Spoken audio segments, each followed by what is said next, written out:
Dr. Fauci said he's going to retire, and now he says he's not going to retire. Maybe he thinks he's going to live to be 500. I have no idea.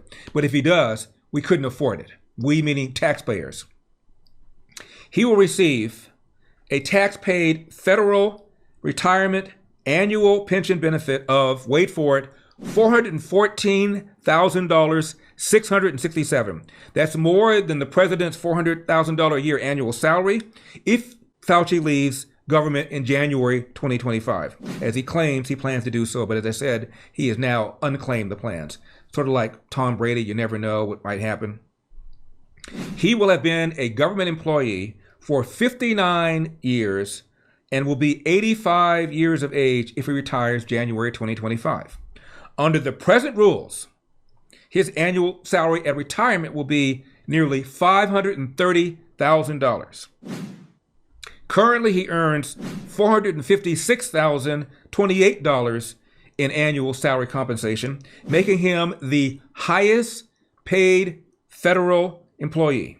His salary is higher than that of the president, the vice president, the heads of federal departments, senators, representatives, and justices of the Supreme Court. Now, speaking of COVID, this dog has a question.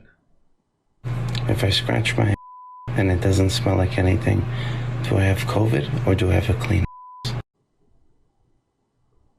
COVID, sometimes when you contract it, renders you the inability to smell. So I think that's what the dog was referring to. Let's hear that again. If I scratch my and it doesn't smell like anything, do I have COVID or do I have a clean? Now, remember Dr. Deborah Birx? Well, she says that we overplayed the vaccines. I knew the vaccines were not going to protect against infection, and I think we overplayed it. What? I knew these vaccines were not going to protect against infection, and I think we overplayed the vaccines, and it made people then worry that it's not going to protect against severe disease and hospitalization. It will, but let's be very clear. 50% of the people who died from the Omicron surge were older, vaccinated. Keep in mind, the people, by and large, who died from coronavirus are over 65 and had 4 or more comorbidities.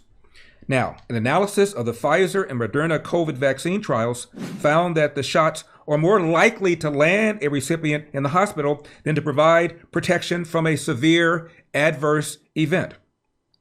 Findings were similar to those of a preprint analysis that found, and I'm quoting, no evidence of a reduction in overall mortality in the vaccine trials. This was a study published in the New England Journal of Medicine. You can't exactly call that a fringe publication. And they found that 2 doses of these vaccines increased the risk of COVID-19 infection during the Omicron wave. Now, earlier this month, Fauci tested positive for COVID after being quadruple vaccinated, and acknowledged to Neil Cavuto of Fox News that the vaccines don't, quote, protect overly well. You know what's never good? What is it? When your nation's supposed authority on economic policy completely misses the flashing red lights of impending inflation. Now Treasury Secretary Janet Yellen has finally admitted, quote, there have been unanticipated and large shocks to the economy that have boosted energy and food prices and supply bottlenecks that affected our economy badly that I didn't at the time fully understand. Okay, we're doomed. Oh.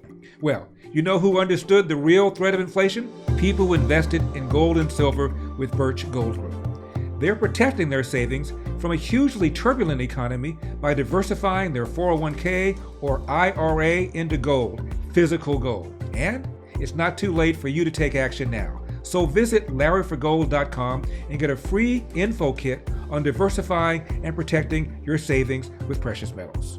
With an A+ rating with the Better Business Bureau, countless 5-star reviews, and thousands of satisfied customers, visit LarryForGold.com and get real help from Birch Gold today. Again, LarryForGold.com to claim your free, no-obligation info kit on protecting your savings with gold.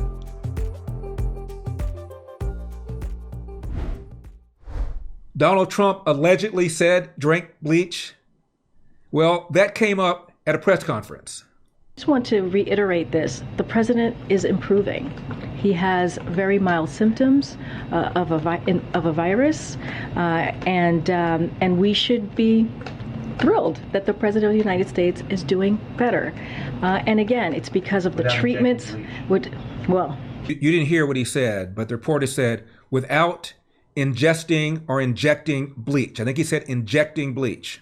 That's the wrong administration. You're asking the wrong administration that question. But again, we have the tools, and that's why we're able to give him the treatment.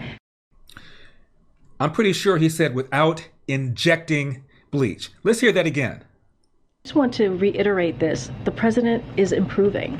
He has very mild symptoms of a virus, and we should be thrilled that the president of the United States is doing better. And again, it's because of the treatments. That's the wrong administration. You're asking the wrong administration that question.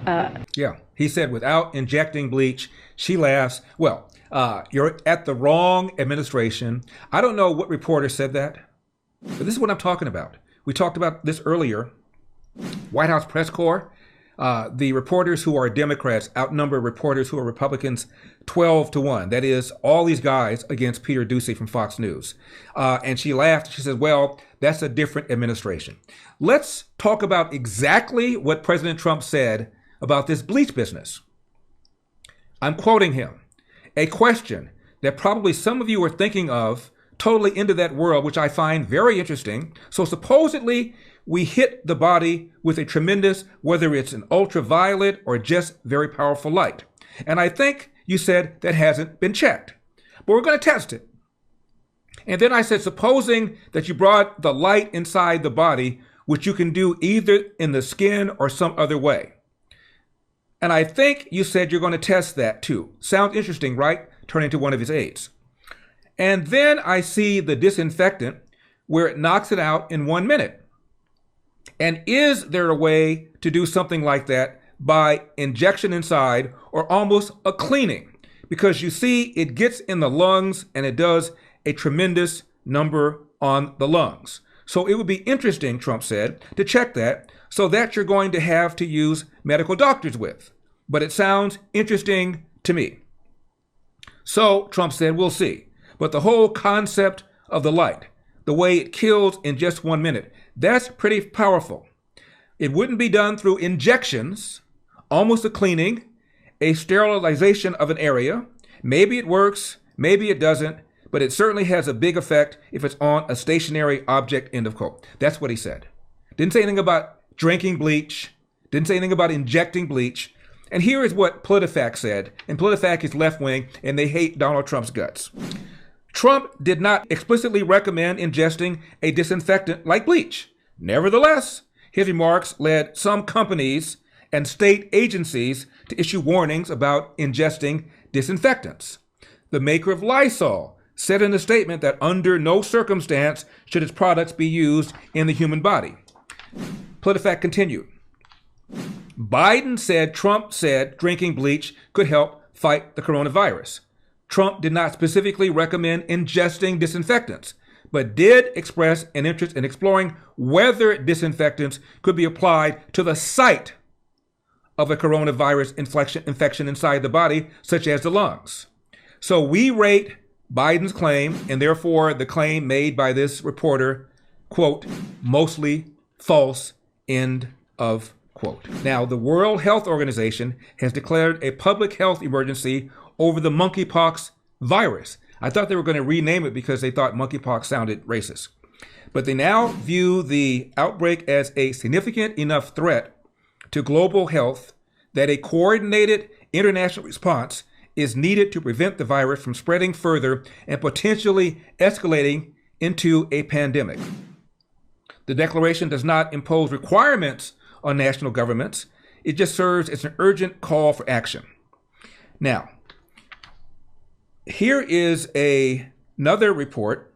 A peer-reviewed study says that the monkeypox primarily occurs because of being transmitted sexually by men. By men. Let me get to that in a second. Here is a gay Republican who has a few questions for people that are going apoplectic over the reversal of Roe v. Wade. As an unvaccinated human being, I find it incredibly challenging to take these pro-choice activists seriously. You're like, where are our allies? Where were you, honey, when I needed you as an unvaccinated person? Where were my allies? Where were you? Oh, that's right. You were part of the chorus, cheering and screaming and begging the government to rip my freedoms away. You're all like, oh my gosh, we're second-class citizens because we can't kill our babies. You want to talk about second-class citizens? There's still places I can't go. There's still things I'm not allowed to do as an unvaccinated person. And do you care? Do you care at all? Oh, no, you don't, because you don't care about bodily autonomy. You don't care about choice. You just are afraid of becoming a parent because you're a selfish person. So you're selfish. I actually care about freedom. That's the difference between us. You're welcome. Mic drop. Peer-reviewed study finds, as I said earlier, monkeypox primarily transmitted sexually by men. Study reported on 528 infections diagnosed between April 27 and June 24, of which, get this, 98% were in gay or bisexual men with a median age of 38. Of those cases, 95% of the infections were suspected to have been transmitted through sexual activity. 41% of the men also had HIV. Now, disease experts and officials from the CDC don't consider monkeypox a sexually transmitted infection, but did say it can be transmitted through intimate contact, such as sex. Now, until this year, monkeypox infections in humans have been rare outside of Africa, where it is endemic, but mostly spread from animals. Now, did the CDC call for a cessation of canceling LGBTQ plus events? No, they haven't. I wonder why. Hope you enjoyed that video. The full show is available to watch right now on Epoch TV. Just click the link in the description below to learn more, because we've got a country to save.